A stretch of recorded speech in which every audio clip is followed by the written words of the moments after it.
Presiden UEFA, Aleksander Čeferin dikabarkan telah membuka pintu kepada timnas Indonesia untuk bergabung menjadi anggota di Asosiasi Sepak Bola Nasional mereka. Presiden UEFA, Aleksander Čeferin meminta timnas Indonesia keluar dari Konfederasi Sepak Bola Asia atau AFC dan bergabung menjadi anggota Asosiasi Sepak Bola yang dipimpinnya. Hal ini terkuak setelah akhir-akhir ini timnas Indonesia sering dirugikan dalam setiap laga yang diselenggarakan AFC. Menurut Presiden UEFA, Aleksander Čeferin, langkah tepat yang harus diambil Ketua Umum PSSI, Erick Thohir saat ini adalah keluar dari keanggotaan AFC dan bergabung menjadi anggota dari UEFA. Sebab, timnas Indonesia mengalami banyak kerugian yang melibatkan Bahrain terkait keputusan kontroversial saat berlangsungnya laga ketiga Grup C kualifikasi Piala Dunia 2026 zona Asia lalu. Mulai dari buntut wasit Ahmed Alkaf yang memimpin laga Bahrain menjamu timnas Indonesia pada Kamis 10 Oktober 2024 yang banyak mendapat dunia. Hingga Bahrain yang menolak pertandingan antara timnas Indonesia dan Bahrain digelar di Jakarta di laga kedua kualifikasi Piala Dunia 2026 pada 20 Maret 2025 mendatang. Dalam 1 tahun terakhir, sudah beberapa kali skuad Garuda dirugikan oleh wasit-wasit asal Asia, entah itu untuk kelompok umur maupun timnas senior. Masih hangat dalam ingatan ketika wasit Nasrullah Kabirov asal Tajikistan memberikan hukuman penalti dan kartu merah gaib kepada timnas Indonesia U23. Saat itu, timnas Indonesia U23 bertemu tuan rumah Qatar U23 di matchday pertama grup A Piala Asia U23 tahun 2024. Keputusan wasit Nasrullah Kabirov mengakibatkan kerugian besar bagi timnas Indonesia U23. Sehingga Garuda Muda U23 harus kalah dari Qatar U23. Terbaru, wasit Ahmed Alkaf asal Oman yang memberikan keputusan aneh saat memimpin laga Bahrain menjamu timnas Indonesia di matchday ketiga Grup C kualifikasi Piala Dunia 2026 zona Asia beberapa waktu lalu. Wasit Ahmed Alkaf memberikan injury time lebih dari waktu yang ditentukan, sehingga timnas Indonesia dibobol Bahrain dan laga pun berakhir dengan skor imbang 2-2. Usai pertandingan tersebut, PSSI pun mengajukan protes kepada AFC terkait dua keputusan janggal yang merugikan timnas Indonesia. Di saat bersamaan AFC juga bertindak cepat ketika Federasi Sepak Bola Bahrain atau BFA meminta laga timnas Indonesia versus Bahrain pada tanggal 20 Maret 2025 digelar di tempat netral karena alasan keamanan. Sebagai informasi, Kazakhstan yang pernah ikut kualifikasi Piala Dunia 1998 dan 2002 zona Asia juga memutuskan pindah ke UEFA pada 2002. Kazakhstan lebih memilih meninggalkan AFC karena menilai UEFA jauh lebih kompetitif dibandingkan dengan Konfederasi Sepak Bola Asia tersebut. Kepindahan Kazakhstan ke UEFA saat itu pun lebih diterima ketimbang kepindahan Israel yang secara wilayah, teritorial Kazakhstan masih berada di benua Eropa. Namun begitu, mungkinkah saat ini PSSI akan membuat timnas Indonesia bersaing di Eropa dan angkat kaki dari AFC? Peluangnya sebenarnya memang terbilang kecil. Kendati demikian, tak ada yang mustahil dalam dunia sepak bola. Pelatih timnas Indonesia Shin Tae-yong mengaku skuad Garuda akan kedapatan tambahan suporter dadakan dari Korea Selatan saat menjamu Jepang di kualifikasi Piala Dunia 2026 zona Asia kelak. Timnas Indonesia dan Jepang akan bertemu di Stadion Utama Gelora Bung Karno, Jakarta pada 15 November 2024 mendatang. Laga melawan Jepang tentu diakini bakal berjalan berat, mengingat timnas Indonesia baru saja dikalahkan oleh Cina dengan skor 1-2 di kualifikasi Piala Dunia 2026 zona Asia terakhir.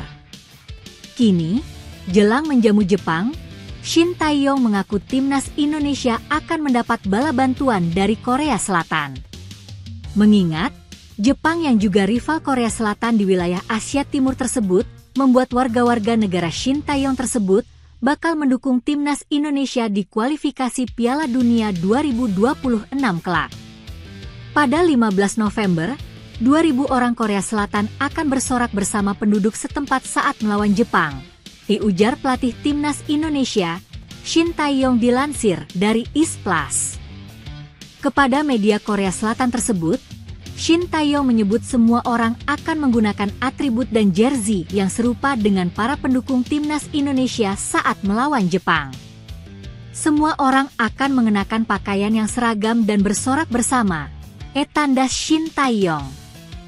Kemenangan ataupun hasil imbang dari Jepang tentu akan berimbas positif bagi timnas Indonesia di grup C ronde ketiga kualifikasi Piala Dunia 2026 zona Asia. Jepang saat ini tengah menjadi pemuncak grup dengan 10 poin, sedangkan timnas Indonesia masih berada di peringkat kelima grup C dengan 3 poin, sama seperti Cina. Sedangkan timnas Indonesia setelah menjamu Jepang akan bertemu Arab Saudi di lanjutan kualifikasi Piala Dunia 2026 zona Asia yang digelar di Stadion Gelora Bung Karno, Jakarta pada 19 November 2024 kelak. Faktor supporter timnas Indonesia juga bisa membuat Jepang jadi ciut mentalnya saat bertandang ke markas Garuda. Australia yang sempat menjadi langganan Piala Dunia berhasil ditahan imbang 0-0 oleh timnas Indonesia saat bertamu ke kandang skuad Garuda di kualifikasi Piala Dunia 2026 zona Asia lalu. Pada pertemuan terakhir antara timnas Indonesia dengan Jepang, skuad Garuda memang sempat keok. Pada fase grup Piala Asia 2023 kemarin, timnas Indonesia kalah 1-3 dengan Jepang dalam laga yang digelar pada 24 Januari 2024 kemarin. Kemenangan terakhir timnas Indonesia atas Jepang terjadi pada 6 Agustus 1972 lalu, di mana skuad Garuda menang 1-0 atas Samurai Biru. Ada peran Shin Tae-yong dalam kelolosan timnas U17 Indonesia. Kelolosan timnas U17 Indonesia yang dipoles oleh Nova Arianto mendapat apresiasi dari Ketua Umum PSSI, Erick Thohir yang menilai adanya andil dari sosok Shin Tae-yong. Timnas U17 Indonesia baru-baru ini lolos ke Piala Asia U17 2025 setelah meraih hasil imbang 0-0 dalam laga melawan Australia.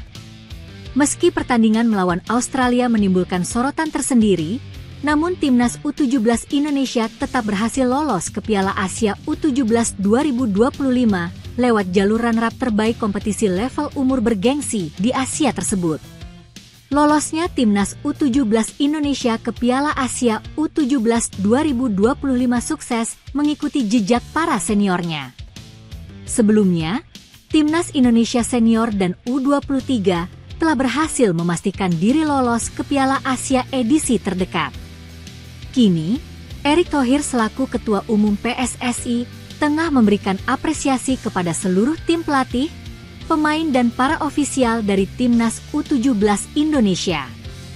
Ini benar-benar catatan sejarah, karena di semua kategori timnas, kita bisa berlaga di babak utama Piala Asia.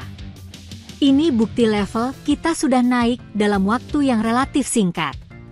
Saya apresiasi kerja keras seluruh pemain, tim pelatih, ofisial, dan pengurus PSSI karena pencapaian ini terwujud berkat kerja keras kolektif dan sesuai program yang dicanangkan.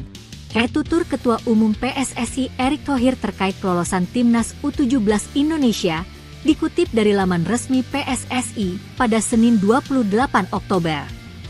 Melihat keberhasilan seniornya di level U23, Erick Thohir menilai timnas U17 Indonesia bakal melaju jauh di Piala Asia U17 2025 mendatang yang digelar di Arab Saudi.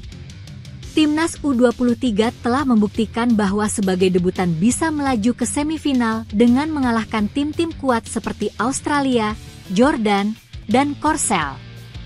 Artinya, timnas merah putih lainnya bisa meniru langkah mereka di putaran final Piala Asia nanti. Intinya, PSSI akan siapkan dukungan maksimal sehingga prestasi mereka ikut cemerlang, dilanjut Erick Thohir. Di sisi lain, Erick Thohir menilai Shin Tae-yong telah berhasil menularkan ilmunya kepada para pelatih timnas Indonesia kelompok umur, yakni Indra Syafri dan Nova Arianto. Ada peningkatan kualitas pelatih kita. Coach Indra dan Nova telah membuktikan hal itu. Ada transfer knowledge dari STY kepada Coach Nova yang sebelumnya jadi asistennya. Nova juga pernah jadi asisten Coach Indra. Ini yang memang saya harapkan, pelatih yang berpengalaman berbagi ilmu dengan pelatih muda. Dilanjut sosok yang kembali menjadi Menteri BUMN di Kabinet Merah Putih Presiden Prabowo itu. Melansir dari Transfermarkt, Nova Arianto telah bertugas di Timnas U17 Indonesia sejak 14 Februari 2024 lalu. Setidaknya sudah ada 8 pertandingan yang dijalani Timnas U17 Indonesia bersama Nova Arianto. Dengan rincian 3 kali kemenangan, 1 hasil imbang, dan 4 kekalahan membuat Nova Arianto mengumpulkan rataan 1,25 poin per laga bersama Timnas U17 Indonesia. Jika berhasil melaju jauh di Piala Asia U17 2025 mendatang, tak menutup kemungkinan Nova Arianto bakal semakin terpandang kualitasnya di jajaran kepelatihan Timnas Indonesia.